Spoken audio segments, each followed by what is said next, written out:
Yun nga, kumbaga sa umpisa pala, nakasuporta ka, nakasuporta tayo sa kanya. Ang pinanggagalingan niya is yung mga taong nagagalit sa kanya. Yun yung iniintindi niya. Yun ang mga iniintindi. Eh, siyempre, isipin mo ba yung isang taon na rin ito naka-adjust na yung mga bata, tapos babalikin mo. Sabi ko, lahat naman ang naging problema ka ko sa mga nakalipas na nalampasan. Sabi ko sa kanya gano'n. So, ayun, galing nga si Chimami dito kanina at nung nandun kasi kami, ayun, doon yung mag-usap na kami dalawa lang.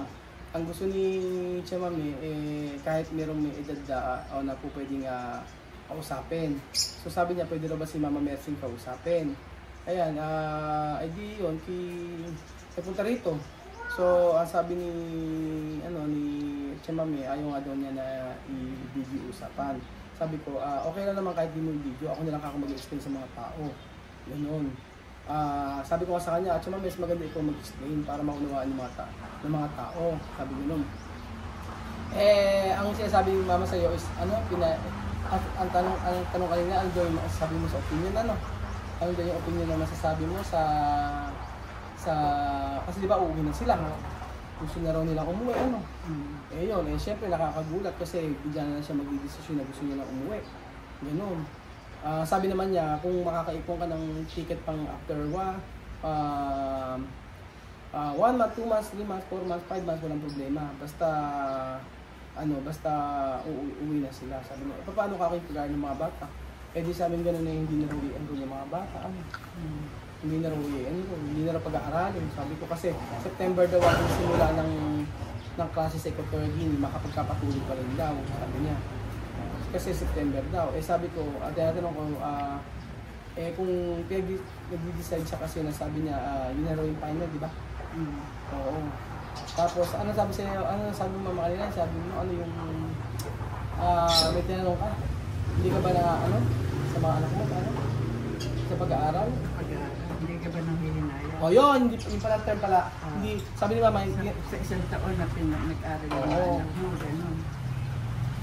Yun yung sabi ni Mama, hindi ka ba ikaw nang hihinayang sa isang taon na nag-aaral yung mga anak? Tinranslate ko pa yun. Tinranslate? Oo, tinranslate. Hindi ka maintindihan? Oo. Pwede na sinabi ko. Yung sabi niya. Sabihin mo ka ako na hindi ka pa nang hihinayang. Ikaw na nga nagsabi na wala namang problema sa pag-i-stay dito, di ba? Wala namang problema. Oo. Basta, diba, pinatira ko naman sila na talagang totoo, di ba? Hindi naman yung abod lang. Hindi naman na, yun nga, kaya kasi Chimami ang gustong kausapin. Kwan nga, kasi nga, yung mga siya, nakikinig sa mga kasi, mga sinasabi ng mga tao, yung paninira. Saka parang gusto niya kasi, yung nakikinig siya sa yung mga hindi magandang pag-uugali nila, wag nang sasabihin. Yan na. Pwede ba yun? Wag nang sasabihin nila sa mga hindi ba pwede? Alam ang perfecto. Walang perfecto. Diba? Explain ko May nga sa kanya. perfecto bang pamilya? Wala nga. Walang perfecto. Kaya nga explain ko sa kanya, sabi ko nasa social media. Oo. Kasi sabi ko, gaya ka ako ng kay Amir Kako tsaka Bibian, di ba ikaw nagsabi na napauuwin. After kakong pauuwin, nagbago naman sila. Natutuwa ka ako yung mga tao kasi nagbago. Diba? Kasi kako, ang pinakikita natin kako dito, totoo. Sabi ko sa kanya ganun. Nabas kasi siya ron. Nabas ka. Oo, ganun. Yun nga. Di ba yun nga in-explain natin na, ulit-ulit kami na-explain na huwag niya intindihin yung mga nagsasabi hindi maganda.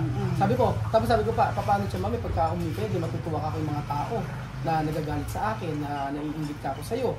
Naiingit ka ako sa akin, sabi ko sa kanya gano'n. Sabi niya gano'n, kung kaya na magpapasaya ka sa kanila, uuwi na raw sila. At least, mamumuhay daw sila simple, gano'n, sabi niya daw sa akin. Sabi ko, hindi gano'n. Yung mga bata ka ko, tingin mo ka ko, gusto nila umuwi sa Equatorial Guinea. Tingin mo ba ka mo, sasama sila sa'yo? Sabi ko sa kanya, tingin mo ba ako, gusto nila? Di ba? Bakit ka ako ikaw mag-decision sa mga anak mo na napauwin? Kung mga anak mo nag-enjoy dito, di ba? Sabi ko, di kung talagang nahihirapan ka sa social media, hindi ko kayo ibibidyo. Walang problema. Pero tutulong pa rin ako, di ba? Ganun lang sabi ko, napakasimple. Sabi ko, kung nahihirapan ka na ako, Chimami, sa mga basher at sa mga sasasabi sa'yo, hindi kita ibibidyo. Sabi ko sa kanya ganun, hindi ko kayo ibibidyo yung pamilya mo, basta ako mag-stay kayo dito para makatulong pa ako sa mga anak mo. Oo, pag-aaral lang naman. Pag-aaral ka ako. Pero ba di ba? Oo, yun lang eh. Kasi sayang yung effort na ginawa ko. Saka, di ba doon nga natutuwa yung mga tao sa pinag-aaral mo. Pinag-aaral, ganun. Sinabi ko talaga yun. Saka hindi mo naman sila kinawawa. Di ba? Yun nga, hindi ko naman sila kinawawa. Nakakain na maayos, nagbibigay na gusto. Di ba, nakakapag-travel. Nakakapag-travel, anytime. Pagka sabihin ganun, gusto nila ng pizza, bibili ng pizza. Gusto ng Hindi naman nakakaintindi sa ganun. Yun nga, ang ano nga kasi, ang mama dito, yung issue, yung talagang hindi niya na kaya yung sa social media. Hindi niya na kaya yung mga comment. Hindi niya kaya. Hindi niya na kaya. Na feeling niya ay sinasabihin daw siya ingrata. Yung mga ganun. Konting, kasi kahit naman alam gawin si mami sa video, kumakanta, sumasayo lang ganyan, mababash pa rin siya, marami rin magsasabing gano'n. Diba? Ganun, hindi niya naunawaan yun. Kaya lang, Ayan ba, gusto niya, bari pupunta at kakain ni Alanang. alam magsasalita, pwede ba naman gano'n? Kaya nga nagbablog. Kaya nga sabi ko, pahinga muna sa social media, ako na lang ang ano ako, pwede naman ako, ang i-vlog ko naman ako, yung sa construction, sabi ko, sa may resort. Ganyan, okay naman ako sa akin. Kaya lang, pag-isipan mabuti na ikaw uuwi ka basta-basta, na isusuko mo na agad yung nararamdaman mo, no? Kung nagagalit sa'yo yung mga ibang mga tao. Sabi ko, 600,000 plus yung subscriber.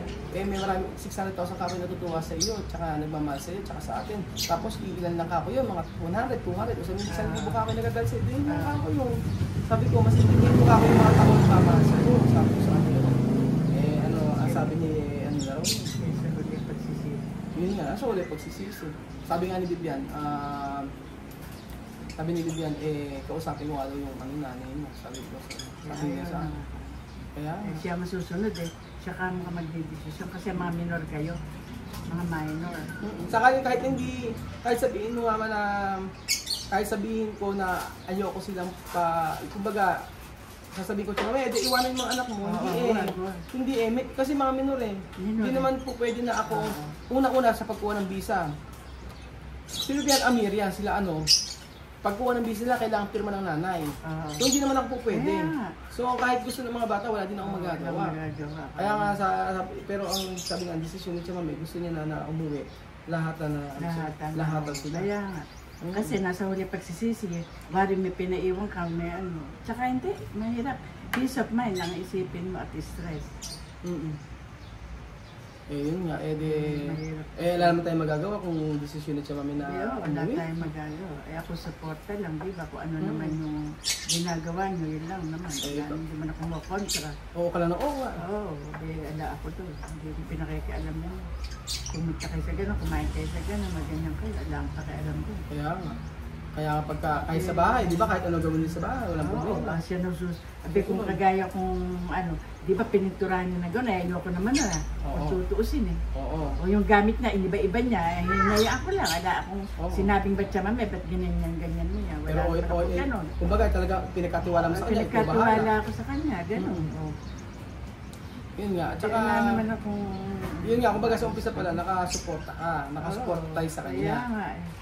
Ang pinanggagalingan niya is yung mga taong nagagalit sa kanya. Yun yung iniintindi niya. Yun yung mga iniintindi. Siyempre, isipin mo ba yung isang taon na rin ito naka-adjust na yung mga bata, tapos babalikin mo. Sabi ko, lahat naman na naging problema ka kung sa mga nakalipas na nalampasan. Sabi ko sa kanya gano'n. Sabi ko, tapos yun nga daw, yun na yung decision niya. Pinapunta nga kasi dito, gusto si Mama ang kausap. Kasi hindi naman daw pwede kami dalawa mag-usap. Sabi ni Mama kung kung saan siya magiging komportable. Kung sabi niya naman, kung saan siya magiging komportable, yun.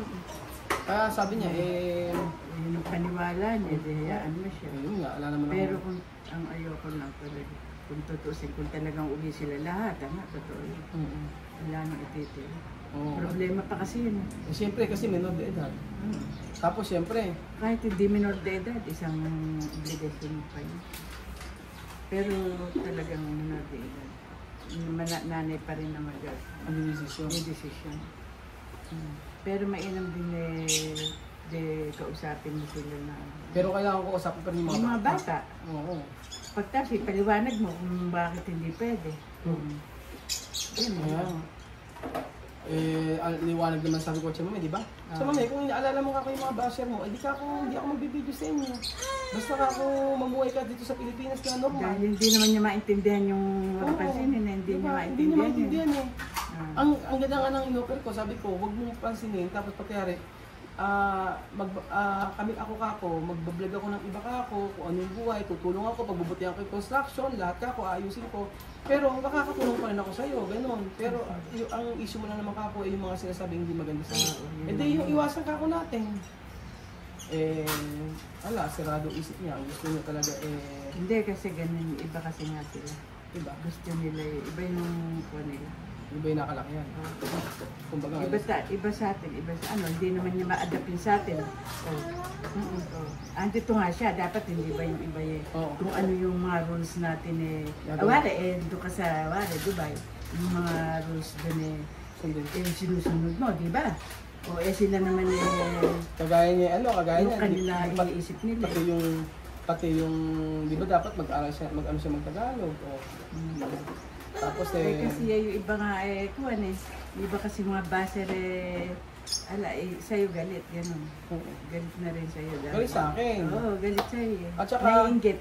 Ang ano kasi mama doon, sabi ko nga, eka pa nga ni iba, hayaan mo, patayin mo sila sa inggit. Pag anuhan mo pa, eka naman. Yun nga. Sa akin kasi mama, wala. Eto nga sa akin, hindi nga ako apektado sa ganun. Ang mga apektado, si Tia Mami. Ayan, bigyan ko sila ng option na pwede sila mag-stay dito, walang video, lahat-lahat, wala akong papalabas sa kanila na ganyan-ganyan. Mananatili sila dito. Pero, yung tutulong pa din sa kanila, di ba? Kasi yun naman ang promise ko sa kanila. Sa kagaya niyan, isipin mo, yung promise ko, paano kung matutupad kung talagang hindi naman na sila okay dito, tayo na nila, di ba? Wala na akong magagawa doon. Binigay ko naman na yung lahat para sa kanila. Oo, lahat naman Hindi ba't yung ibang mga hindi naman sila logo? Yung bang ginagasta nilang mga ganun-ganun Wala hindi mo sila kinawawa. Alam nagsabi kinawawa mo sila. Binigay ko nga yung kumbaga, ang sinasabi nga ng iba, yung yung mga luho daw binigay mo. At least okay lang yun. Yung luho, hindi yung kinawawa. Di ba? Kaya nga, pinakamagandang gawin niya, kausapin ko muna yung mga bata na talagang ganun. Kasi, mag-decide na siyang umuwi. Syempre, lahat, i-prepare lahat, di ba? Oo. Pero yun nga ang huling usapan namin ni Tia Mami, sabi ko, sige, kung yun talaga decision mo, okay lang, di ba? Pero, dapat umuwi ka na wala tayong problema. Na umuwi ka na, Tia Mami, pupunta ako sa Equatorial Guinea, magbabakasyon ako. Ganon. Tia Mami, pupunta ako niya sa Equatorial Guinea, makikistay ako dyan, ganon. Ganon ang usapan. Sabi ni Tia Mami, wala naman tayong problema, sabi niya. Pero para nga daw matigil na yung mga ganyan. Kasi ang pinipilitan niya, yung mga taong nagagalit sa kanya, akala niya marami. Hindi. Sabi ko Tia Mami, hindi. Hindi ka ako pwede 100% magugustuhan ka. Nung malaing ba sa kanya talaga, nung unadaing ba sa kanya, nalayaman na siya. Nung bang umalis, nung iyating niyo si Oo. Si Amira si Kasi nga, yung mga anak may magbabago rin kasi magbabago. Kaya nga, di ba, after, pinalaban naman ka Tia Mami. Nagbago naman yung mga bata, naging okay naman, di ba? Hindi niya maintindihan. Hindi niya maintindihan yun. Kaya sabi ko, sige, kung yun ang decision. Pero mamaya, pupunta ako sa kanila, kakausapin ko muna yung mga bata. Mas maganda kausapin ko para at least ready sila. At pag bili mong ticket, isama mo siya. Talagang bibili ko talaga. Bibili ko na kayo ng ticket. Kasi final na kamo to. Pati yung mga bata, ibibili ko na kamo kayo ng ticket.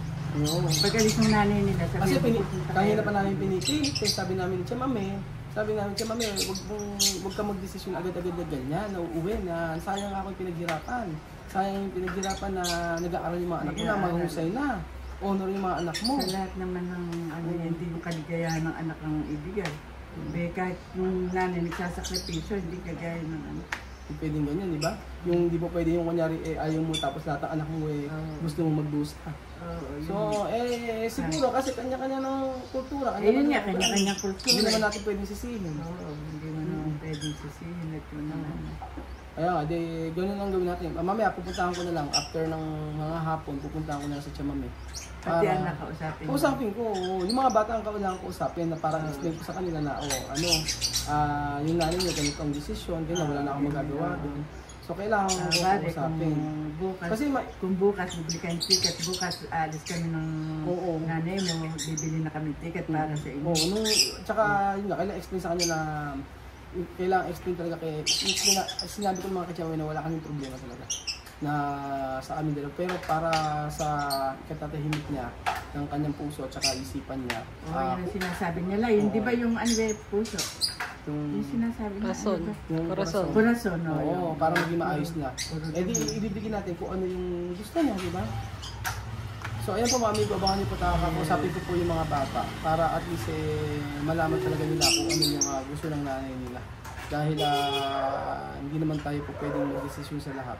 Si Chamame pa rin ang bahala mag-desisyon para sa pamilya niya. Tayo po instrumento lang para makatulong. Pero lahat ng desisyon ay na kay Chamame po.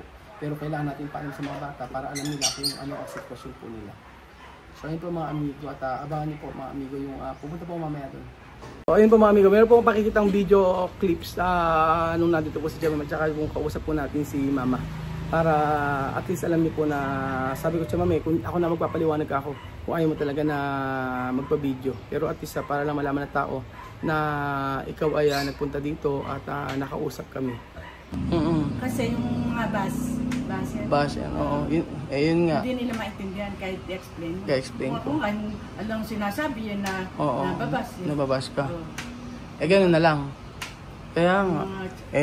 Kasi pagka nakinig ka na nakinig sa mga bata, sa mga kwan, kahit naman explain natin. Pero pinakakwan doon, ingit ingit kasi. Kahit naman ipaliwanag natin sa kanya. Wala din yun na yung naintindihan niya. Kaya tapos yung sinasabi niya, huli na sinasabi niya na yung mga, may perfecto ba kasi? Kahit tayo, hindi tayo perfecto. Diba? Kaya lang, yun na nga. Kaya